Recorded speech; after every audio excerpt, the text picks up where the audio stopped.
So ఈరోజు topic Mahabharata and patience. So మహాభారతాలో జరిగింది ఒక మాయాజూదం, కోల్పోయింది ఒక రాజ్యం, అయ్యింది ఒక వస్త్రాభరణ. ఎవరి ముందు? కింగ్డమ్ లోనే 5 పవర్ఫుల్ పీపుల్ ముందు. సో వాళ్ళ కోపం రాలేదంటారా? స్టిల్ అదేమన్నా రైటియస్ వేలా జరిగిందా అంటే వస్త్రాభరణ అనే పాయింట్, వస్త్రాభరణ అనేదే రాంగ్. కానీ అది కూడా ఏమైనా రైటియస్ వేలో వచ్చిందా పాయింట్ వాళ్ళు మాట ఇవ్వడం అంటే ఆడింది ఒక మాయాజూదం.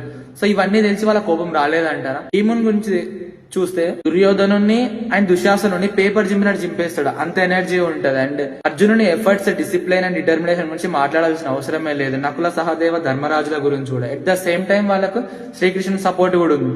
ఇవన్నీ ఉన్నా కూడా వాళ్ళు ఇన్స్టాంట్ గా రివెంజ్ తీసుకోలేక కాదు, మళ్ళీ ఎంబడే కొట్లాడలేక కాదు, వాళ్ళు ఒక మాట ఇచ్చినారు అండ్ దే స్టూడ్ ఫర్ ధర్మ.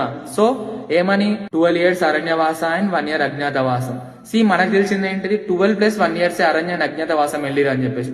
పొరపాటున అజ్ఞాతవాసంలో వాళ్ళు నకుల సహదేవ అర్జున ధర్మరాజులు అని తెలిసింది అనుకో, అండ్ 12 + 1 మళ్ళీ సైకిల్ రిపీట్ అవుతుంది.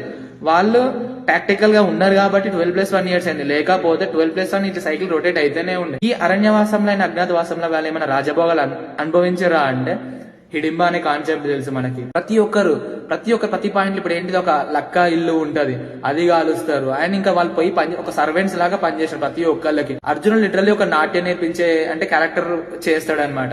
సో ప్రతి ఒక్క దగ్గర హిడింబ, బకాసురుడు అంటే ఎక్కడికి వెళ్తే అక్కడ కష్టాలే ఉన్నాయి.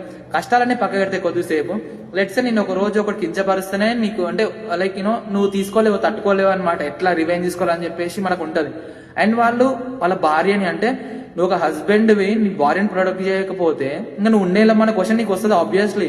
అలాంటిది నువ్వు రాజ్యం పోయింది, నీ వైఫ్ ఎంత అంటే అతిరథ మహారాజులు అందరి ముందు హ్యూమిలియేట్ చేయబడింది, అండ్ నీకున్న ప్రాపర్టీ అంతా పోయింది, అండ్ నువ్వు వెళ్ళిపోయి అరణ్యవాసం అని అజ్ఞాతవాసం చేయాలి. ఇక్కడ చూడు అంటే ఎట్లుంది సిచ్యువేషన్. కష్టాలన్నీ పక్కకి పెడితే నీకు మెంటల్ ప్రెషర్ ఎట్లుంటది నీకు అంటే మెంటల్ ప్రెషర్ ఎట్లా హ్యాండిల్ చేసినారు వాళ్ళు 12 + 1 years. పొరపాటున దొరికితే ఏంటిది, లెట్సే ఇప్పుడు దొరకవని లేదు. ప్రతి ఒక్కరికి ఇన్బిల్డ్ కాన్ఫిడెన్స్ ఉంటుంది, నేను చేస్తాను, నేను క్లియర్ చేస్తాను, నాతో అయితే నేను ప్రిపరేషన్ చేస్తానని. వన్ ఫైన్ డే రిజల్ట్ నీకు ఆపోజిట్ వస్తే నువ్వు ఏం చేస్తావు, ఎట్లా చేస్తావు? సో హోప్ అనేది ఎక్కడ ఉంటది వాళ్ళకి. ఇలాంటి సిచ్యువేషన్ ఉన్నారనమాట. ఇట్లా సిచ్యువేషన్స్ ఉండి ప్రెషర్స్ తట్టుకుంటా 12 + 1 years ఉండి ఇన్ని చేసుకుంటా అండ్ వాళ్ళు బాధపడకుండా ఉండలేదు. And they worked on their skills. అర్జునుడు ఏం చేసినాడు, స్కిల్స్ ఇంప్రూవ్ చేసుకొని ఇంకా పాశుపదాసనం కోసం పోయినాడు. భీముడు, నకులుడు, సహదేవుడు వాళ్ళ ఇండివిజువల్ స్కిల్స్ డెవలప్ చేసుకున్నారు. ఇప్పుడు లెట్సే సాత్యకి, దృష్టబ్దమ్యుడు, ప్రతి ఒక్కరు, కాశీర్ మహారాజ్ అంటే అవతల టీం వాళ్ళ వీక్ పాయింట్ ఏంది, ఎవరు ఎట్లా ఓడిపోతారనే పాయింట్ మీద వాళ్ళ వీక్నెస్ మీద వీళ్ళ స్ట్రెంత్ మీద వర్క్ చేసినారు. అంటే నువ్వు ఎగ్జైల్ అయినావు, నువ్వు హ్యూమిలియేట్ చేయబడినావు, నువ్వు చీట్ చేయబడినావు, నువ్వు ఏం చేయాలి, బాధపడొద్దు. You should not suppose to feel low, okay? And ఏం చేయాలంటే work for your skills, work on your skills, improve your self, okay? Time వస్తుంది నీకు, ఒక టైం వస్తుంది. Let's if you're preparing for Group 1, if you're preparing for UPSC, take time, prepare గా. Maybe 2025 లో రాలేదు, అవును బై రాలేదు, 2026 లో వస్తుంది, కొత్త నోటిఫికేషన్ వస్తుందేమో, maybe whenever no. And one fine day you should show them like who have put allegations on you, who have said wrong things over you, okay? And it is your responsibility to prove, okay?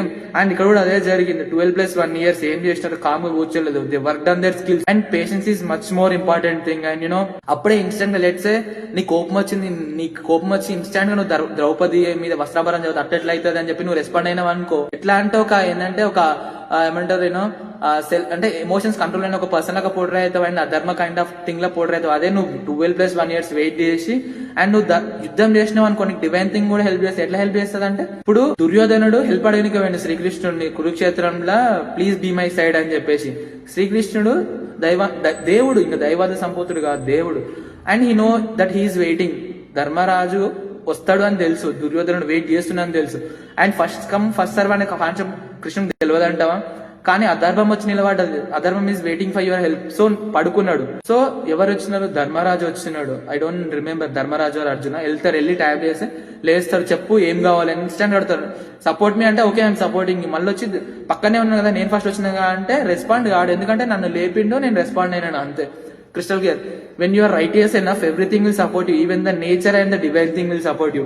And put your efforts for it, okay? And you are going to make it happen, brother. Because whether all the efforts are true and whether you are working for the dharma, even divine thing and everything will support you. Go for it. And patience is much more important thing. And opikato nundu em kaadu. Work ante like work with patience and work on the righteous things, okay? And do not respond instantly.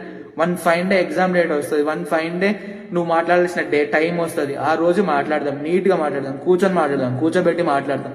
యుద్ధం చేస్తే కురుక్షేత్రం కావాలి, దేవుడు వచ్చి support చేయాలి. So it is the importance of patience. And patience ఉన్న టైంలో it is not something like only patience ఉంటాను కాదు, you should work on your skills, improve your self. Okay, that is the thing we should take from this Mahabharata concept of patience and Mahabharata. So that's it.